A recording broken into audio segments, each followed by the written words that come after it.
વૈષ્ણવ હવેલી કેવડા બાગ ખાતે પવિત્ર ઉત્સવની ઉજવણી કરવામાં આવી હતી।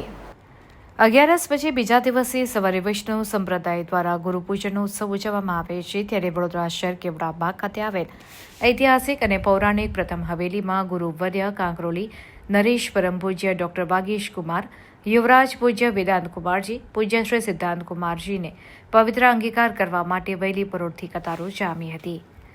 સૌપ્રથમ અષ્ટાક્ષર મંત્ર અને પંચાક્ષર મંત્ર દ્વારા બ્રહ્મ સંબંધ આપીને ગુરુ અને શિષ્યનો સંબંધ બંધાયો હતો અને દામોદર હરસાનીએ સૂતથી તૈયાર કરેલા પવિત્ર પોતાના પ્રિય ગુરુ મહાપ્રભુજીને અંગીકાર કરાવીને પુષ્ટિ માર્ગમાં ગુરુ અને શિષ્યની પરંપરા જાળવી રાખી હતી, જે આજે પણ વલ્લભકુળ દ્વારા બ્રહ્મ સંબંધ આપીને જળવાઈ રહી છે।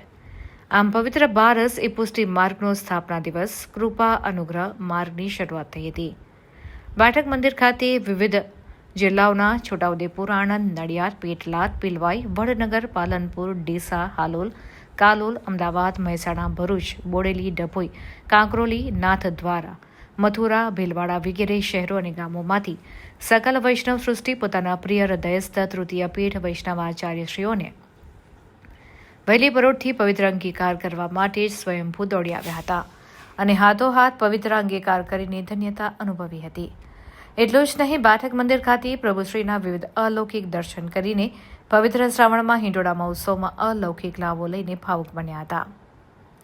પૂજ્ય શ્રી વેદાંત કુમારજી મહોદય શ્રીના કરકમલો દ્વારા પ્રભુની આરતી ઉતારવામાં આવી હતી।